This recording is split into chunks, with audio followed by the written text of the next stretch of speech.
Buongiorno. Day 31, via Francigena. It's just gone 8 o'clock on Tuesday morning. We're just leaving Vetralla.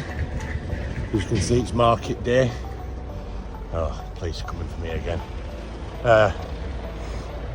We searched and searched last night for somewhere to eat, but couldn't find anything other than a really sketchy looking kebab shop. So I gave that a swerve and went to the Co-op instead and got some tea from there. In fact, it was very nice. Pizza, roast chicken, pineapple frafters, and a bottle of Montefalco Rosso, my favourite wine.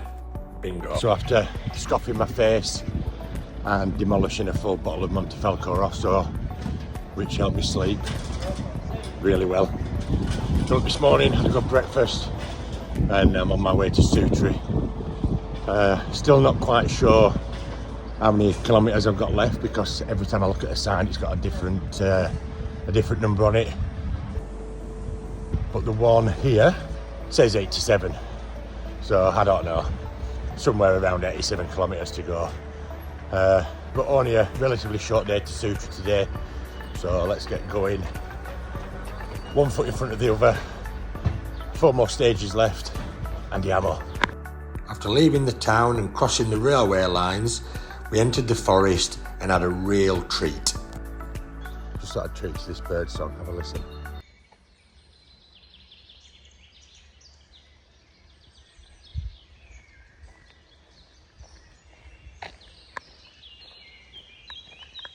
Another few kilometres through the woods, then we emerged past this old building and a church being renovated.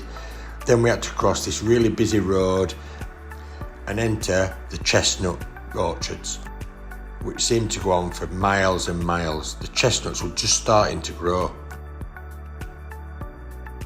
And soon we came across these ancient towers, the Towers of Orlando. These were built around 300 BC, amazing.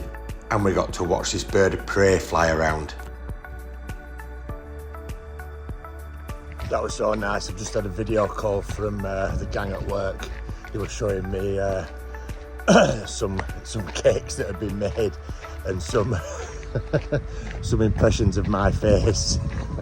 I think they were probably more flattering than my real face. So thanks to everybody that's done those. Listen, I've said it before and I'll say it again. It's really, really humbling to see how much effort you're putting into the fundraising, making such a difference, changing people's lives every day, right? Andiamo! And I'll see you on Monday. Amazing, look at the donations coming in. Another few kilometres and we started to see these pine trees that really remind me of Rome.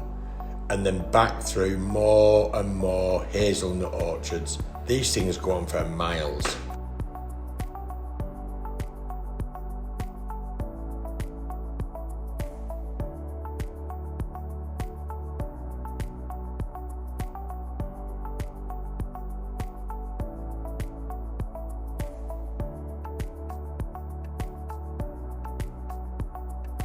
A super tasty peach for a quick snack, and then we enter the historic town of Capranica.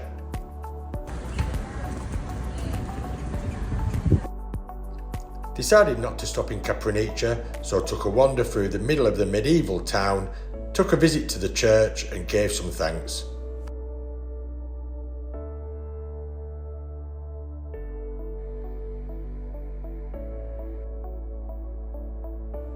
After that we started the walk out of town, past the murals and down the hill to exit the city.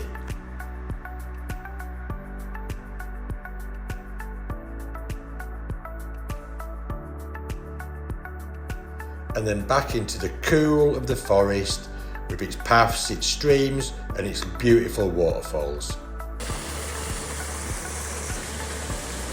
We crisscrossed over bridges,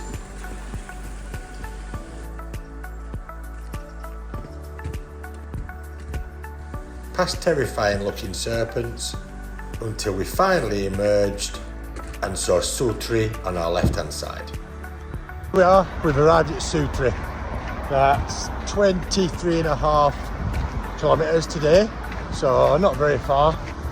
So as soon as we can find a sign to Rome, let's just see how reliable these measurements have been.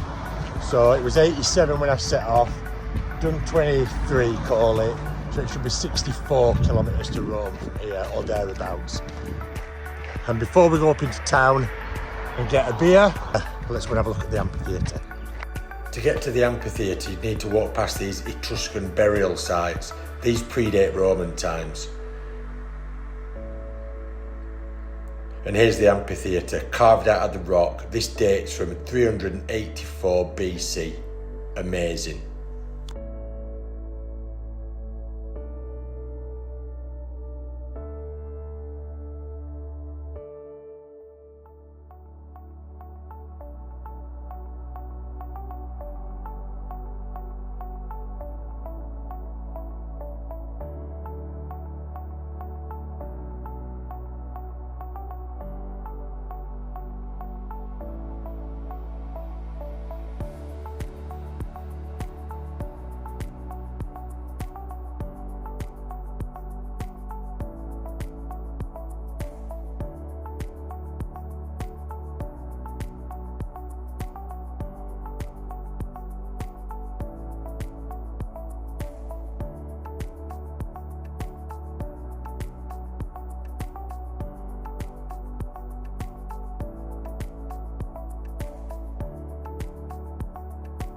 After the amphitheatre, we headed into town, found the town square and a pilgrim and had a beer. And for 45 quid, the accommodation ain't too shabby either. Just look at this place, absolutely perfect.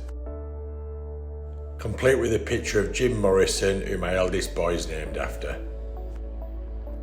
I can't have a shower until 6 o'clock because there's some maintenance work going on in town. What are you going to do? 3 hours to spare. So let's open this bottle with the world's dodgiest corkscrew. A wiser man than me once said, no matter how bent the corkscrew, you can always remove the cork. So listen, it's 4 o'clock and I can't have a shower until 6 till the water comes on. So while I'm sat here, frankly stinking and drinking, those donations have rattled in another 230 quid. So including the gift aid now, that's £4,100. So look, whether you've given £1 or £100 or more than that, just think what that money does, right? Just imagine £4,000 going to one person with learning difficulties to help them in their life. That might buy them the equipment they need to do a job. That might buy them the transport they need to do a job for a year. It might just help them get into the community and be a bit more inclusive. So don't underestimate what you've done by donating. If you've got any more cash, keep giving it. And look, I know how hard it is to give money away. It's really, really difficult. So what you're doing is amazing.